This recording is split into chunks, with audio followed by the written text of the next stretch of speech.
ለቤት ሰራተኛ ክብር ስጡ። እየሰማችሁ ነው? እየሰማችሁ ነው? ለቤት ሰራተኛ ክብር ማሰጡ ሰዎች ነውር ነው በእውነቱ። እንዲጸልዩ ፍቀዱላቸው። እናንተ የምትበሉትን አብሏቸው። የሚሰማችሁ እንደሚሰማቸው ማወቅ አለባችሁ። እንደሚደክማችሁ እንደሚደክማቸው ማወቅ አለባችሁ። ሰው ክብር ነው፣ ክቡር ነው።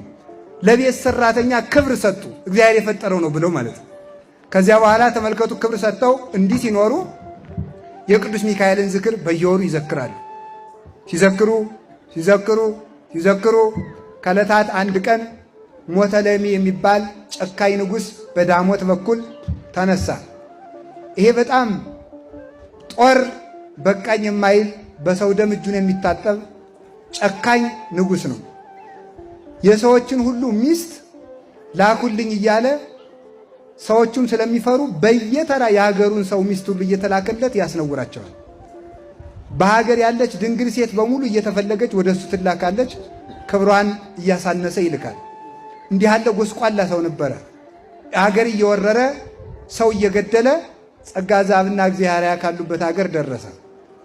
ሲደርስ ጸጋ ዘአብን እያባረሩ እንዲህ በጦር እየወረወሩ ሲሉ ጦሩ ሲወረውሩት መጀመሪያ ሳተው፣ ሁለተኛ ሲወረወር ቅዱስ ሚካኤል የወታደሩን ጦር ከገዛ ክንዱ ጠመጠመው።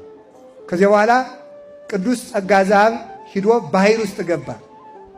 እንግዲህ ከቤቱ ወጥቶ ሲሰደድ ዝም ቅዱስ ሚካኤል። ከዚያ በኋላ ደግሞ ተመልከቱ፣ ጦር ሲወረወርበት እንዳይገለው ጠበቀው። ወደ ባህር ሲያባርሩትም ዝም አለ።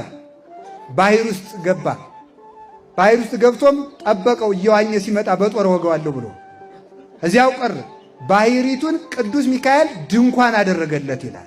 ለአባታችን ለጸጋ ዘአብ ባህሩን ድንኳን አድርጎ ቤት አድርጎ አስጠጋው ይላል። ቅዱስ ሚካኤል ከወደዱት ካመኑበት ቤት ቢታጣ ቤት ሲፈልግ ባህርን ግርግዳ ያደርገዋል። ለእስራኤል ነው አይደል? በግራና በቀኝ ገርግዶ አይደል ያሻገራቸው። ደግሞ ሲያሻው ደግሞ ለጸጋ ዘአብ ባህርን ቤት ያደርጋታል። ለአዳምና ለሔዋን ደግሞ ድንጋዩን ቤት አድርጎላቸዋል። ሰይጣን አዳምና ሔዋንን አናታቸውን ልበላቸው ብሎ ቤት የሚያህል ድንጋይ ሲወረውር ቅዱስ ሚካኤል ድንኳን አደረገላቸው። ቅዱስ ሚካኤል ድንጋይን ቤት የሚያደርግ ባህርን ቤት አድርጎ የሚያኖር አባት ነው። የቅዱስ ሚካኤል በረከቱ ይደርብን። ኋላ ጸጋ ዘአብ አይ ቅዱስ ሚካኤል ረዳትነት ወዴት ነው? ዝክርህን መዘከር ለዚህ ነው እንዴ አለው። መጥቶ አይዞህ እኔ እኮ ከአንተ ጋር ነኝ አለ። እስካሁን ለምን አላደንከኝም አለ። እስካሁን ዝክር እየዘከርኩ እንዴት እስካሁን አልደረስክልኝም አለው።